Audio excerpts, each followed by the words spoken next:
Our next speaker is my friend Jack Ma, and I think everybody knows who he is. Everybody knows what he has accomplished so far. What we don't know is what he is going to do down the road. But this is one of those people that are transforming the world, and we're lucky to have him come. Jack? I'll wait until you speak, and I'll come back on. Thank you. Yeah, good morning, Mr. President Clinton, Mike, Your Excellencies, and friends. I'm very honored when Mike called me and say there is a forum here in New York that to share our ideas and thinkings about the future. I'm extremely excited and honored.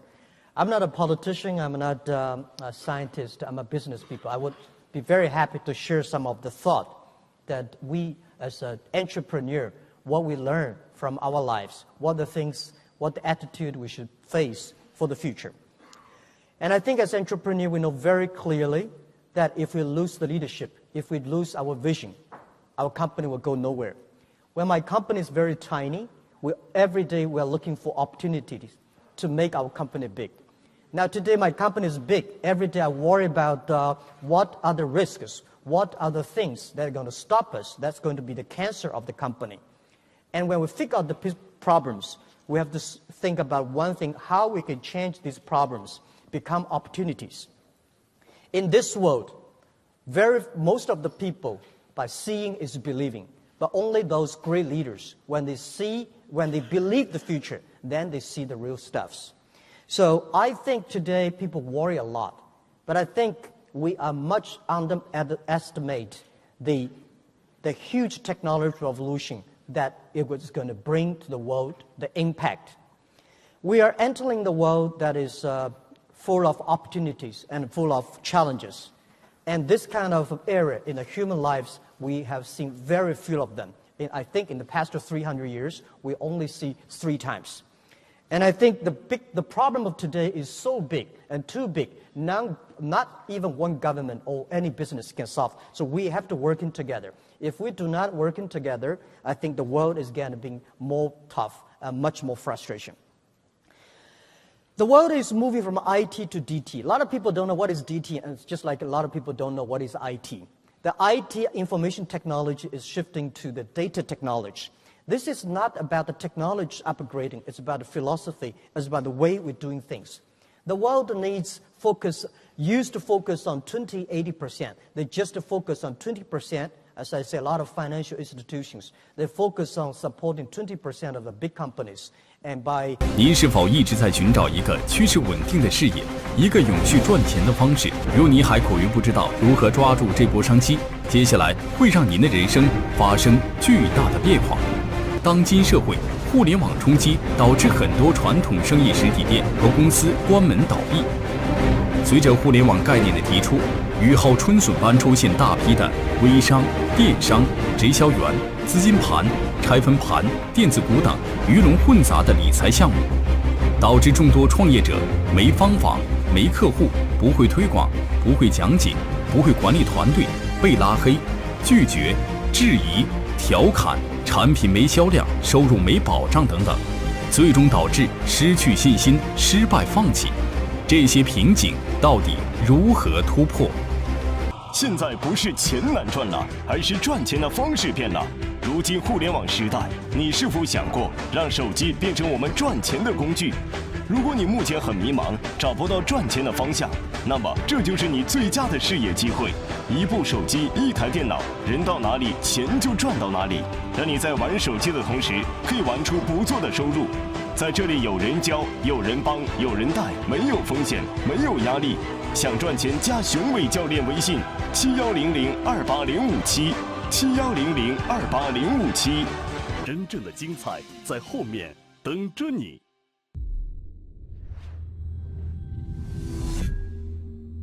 Making 80% of the profit, but the world should be 80-20 in the future. We should focus on the 80% of small business, 80% of the young people, 80% of developing countries. And the world is looking for a more inclusive, sustainable, and happy and healthy environment. I think the world not only needs G20, B20, we need G200 and B200. And I think our kids also changed. The kids, they do not want to get informed. They want to be involved. In the past 200 years, we human beings always want to using the knowledge to predict the future. But today, we are entering into a new world. Nobody is the expert of future. And we have so limited knowledge about the digital time. So I think we are entering a world that everybody start to worry. And today, those people say, I believe the future. They're considered as crazy guys. And also, I would like to say that people worry about the big data, artificial intelligence, and computing, and cloud computing, all these things. I think these worries are very normal. And when 200 years ago, the steam machine comes, people start to worry about that. They think the steam machine is going to take a lot of jobs. 100 years ago, when electricity comes, people worry about electricity is going to take a lot of jobs. But I believe human beings have solutions. If we don't have the solutions, our kids will have the solutions. In the past 10 years, just like our company, 5 years ago, we noticed that a big debate in our company. We think the online shopping, the e-commerce was shifting from PC to mobile phone. Nobody believed because most of the people say, hey, Jack, how can you shopping on a mobile phone? The screen is so tiny. But we proved today 87% of the shops on our site are from the mobile phones. Not because the screen is too short, because our eyes is too short. We are getting old. Young people never get old. And we get used to waiting for government to find the solutions, but actually the solutions are everywhere. The wisdom of human beings are everywhere. And I think human beings should have confidence in ourselves, and the new technology will destroy a lot of jobs, but also will create a lot of jobs. So when we start to lose vision, when we start to lose imagination, we start to worry. And I think because we lose the vision for future, because we don't have imagination, we start to worry too much about the future.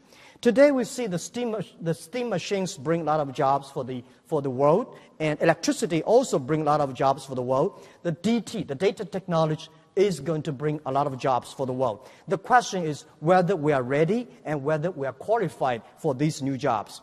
And by the way, a lot of people talking about manufacturing.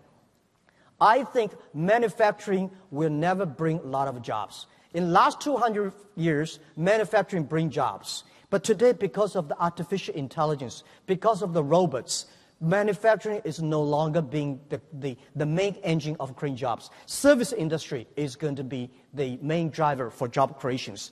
So talking about manufacturing, we should not talking about made in China, made in America. It's going to be made in internet. Most of the small business is going to be powerful. Most of the small business is going to be global. So in the past 30 years, 6% of the business in the world, big companies, they benefit from globalization. In the next 30 years, I believe, and we believe from the data shows that all the small business will, at least 60% of the small business will be global, will benefit from globalization. Globalization is nothing wrong. We need to improve globalization. We need to making sure globalization is inclusive.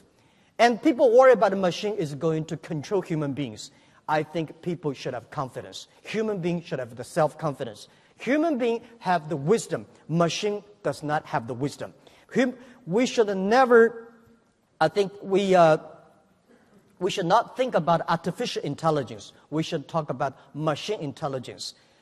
I find a lot of scientists start to think about the machine, think like a human brains. Human only know less than 10% of human brains. If we want to make the machines think like a man, we'll be in big troubles. So the other thing is that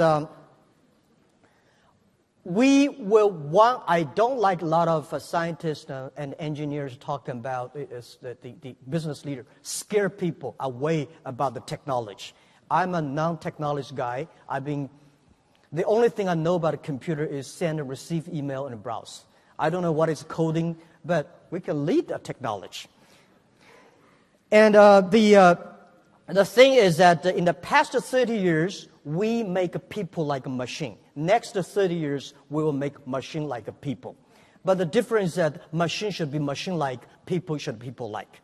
And talking about the machine is going to be bigger, is being smarter or powerful than human beings. This happens in the past 300 years. Machine always run faster, stronger than human beings. When computer is designed, we have to be sure that machine is going to be smarter than human being. They remember because they never forget. They never get tired, they never sleep, never drinks. So this is the technology, unstoppable.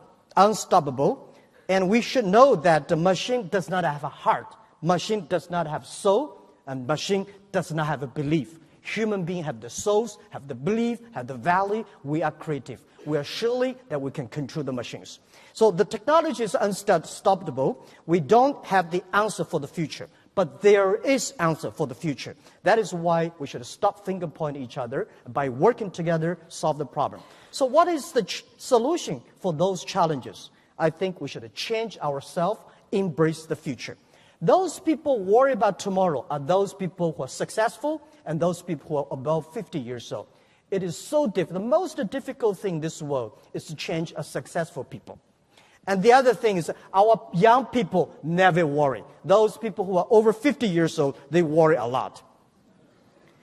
Young people never worry for the future. They worry about us. They worry about us that make the wrong policies, wrong decision, wrong judgment for the futures. So the best way to using the technology is using technology to solve the problems instead of stopping the technology. And I think our generation, we're lucky we're above 50 years old, so next to 20 years, there's no big problem for us. But we should not make problems for our kids. And for the kids' issues, we have to pay special attention to the education system. This is everywhere I go to the different countries talking to the statesmen, government officers. Pay attention to the education system. The way we teach, the things we teach today is going to be making our kids losing jobs next 30 years. Because all the things we learn about remember knowledge, calculation, all these stuffs, machine can do better. We have to teach the kids that machine cannot do better like human beings. So this is what worried me for the President Macron talk about we should retrain our people. That's supporting the people like us today, 30, 40 years old. But what about our kids? So we have to rearrange the education. Because of artificial intelligence, because of machine learning, because of computing, we have to change the education system, knowledge and know-how. And we have to teach our kids to be very, very innovative, very creative. In this way, we can create jobs for our kids. By the way, I think if you want, in this world, IQ, EQ, and LQ. If you want to be successful, you should have IQ. But you should have an EQ. If you don't want to lose quickly, you should have the EQ or IQ. But if you want to be respected, if you want to survive, keep on successful, you should have the LQ. What is LQ? The Q of love, which machine never have that.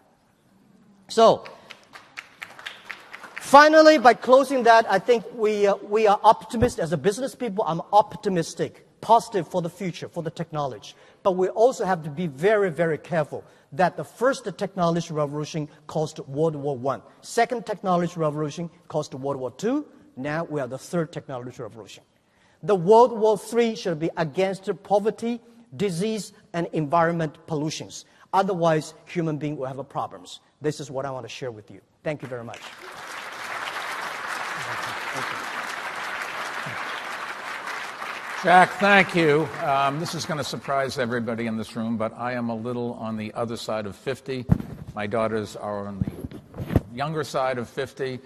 When I listen to them, there are lots of simple solutions to complex problems. Unfortunately, they never seem to get there.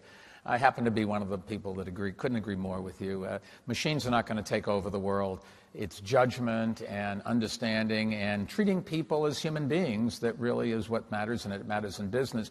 And I was fascinated to learn that you had, in Amazon, you guys have created something like 30 million jobs, have been responsible for that. That's really amazing. We have to do the same thing in our country.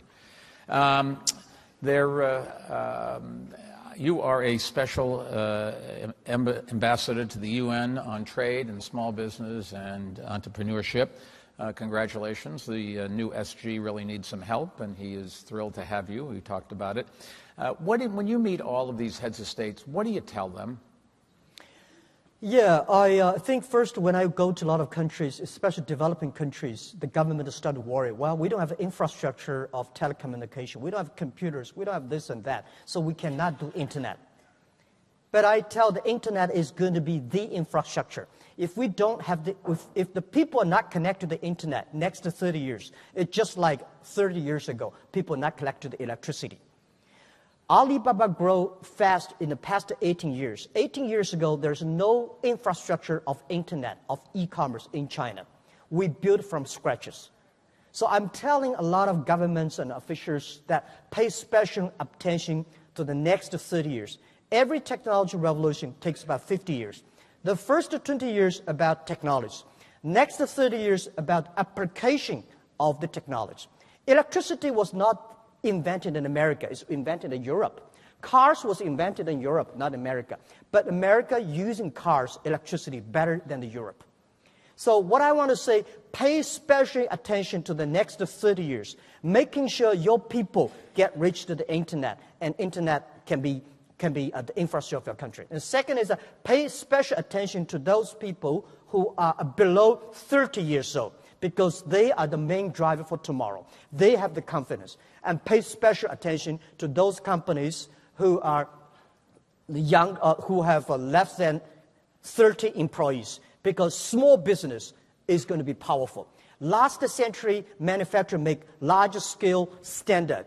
And in the future, the world is shifting from standard, large mass, to the tailor-made, to the small size. So I'm a believer of small is beautiful and small is powerful.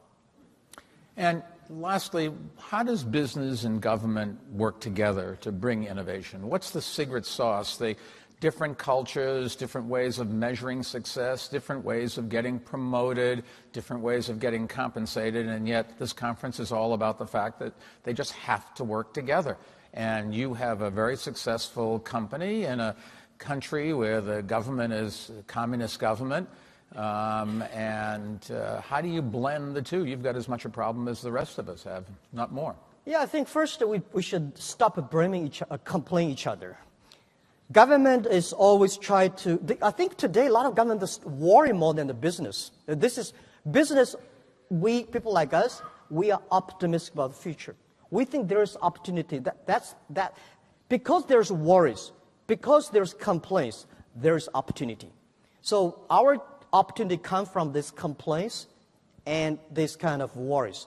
So if we do not working together, there will be a problem. There is a story I want to share with you. In 1865, the UK had the first mobile game, the cars.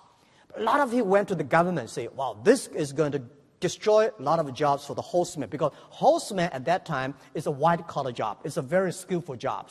So they pushed the government and say, stop automobile, stop this. So the UK government at that time passed an act called Red Flag Act. Every car, there is a flag in the front. No car is allowed to drive 7 miles per hour. No car is allowed to drive faster than a horseman. That stopped, because if you drive your car faster than a horse, your license of automobile will be taken away. So this is called Red Flag Act. And I think today, a lot of governments is thinking about that. Making more acts, because they have a great heart, say, I want to help him keeping these jobs by killing tomorrow.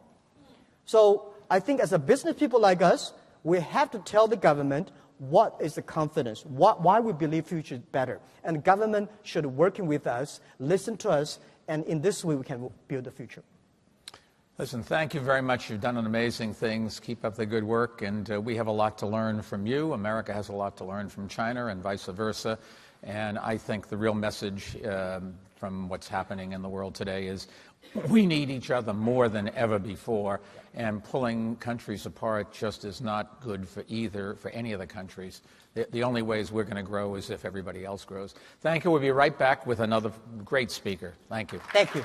Brought this way.